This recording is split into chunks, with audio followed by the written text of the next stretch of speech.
The next part is the auditory drill. This is where the sand trays come in.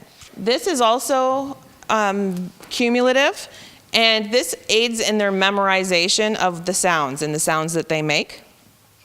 So if we start off learning that, what I would do is present the sound to the child, and they would give me the letter in the sand. So if I say ah, the student would say ah, A says ah, and make an A and underline it. And I always make sure that they repeat the sound, just for practice, say the letter, and say it again. Ah, A says ah, and underline it.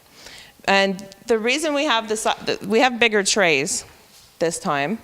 It's a good idea for that, because by the time we get to the end of all the A sounds, there's like 8 or 9 A sounds. We have A says,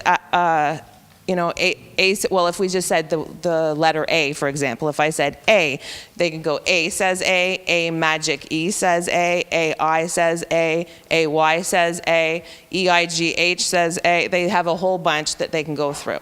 And they have to fit them all in one and be able to see it. That's why the contrast in the sand, it's actually salt. It's just salt from the dollar store. And the contrast, they can see the letters better, so they can see a color, and then they see and it really has to be like that, because they look at it, and that's one of the senses that we're accessing, is the visual part. And the tactile part. A lot of people do this on an iPad. I notice they have apps that have the same kind of, you can trace the letters or do whatever. That doesn't provide the tactile part of it that sand does. Some people do it on sandpaper. Sandpaper's tactile, but the problem is they can't see all the sounds that have been made. So there's some things that are a little bit better than others. I find that this is the best for me, and it works really well.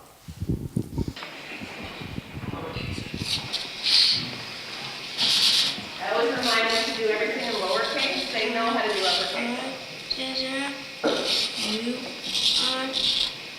Scissor, E-R, scissor. What's the first thing that says R? Okay, good job. O, what says O? O says O. O. O. Says O. Says O. O, magic E. Says O. O-A. O. This would have been the most recent sound that he just learned, so he's trying to recall it. O-I, I think. O-I. Think of toe, like to tow a boat.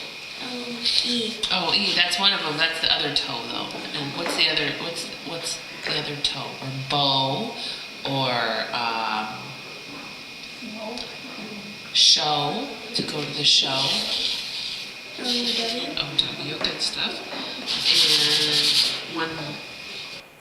Okay, so that's the idea behind that, is that they see that. And if you notice with the R, what says is what I asked him. So he was I-R, U-R, and E-R says And then I asked him what's the first thing that says because just R, right? And he actually went back and put it in the beginning where it should have been, instead of putting it at the end. That's how it gets ingrained in their head.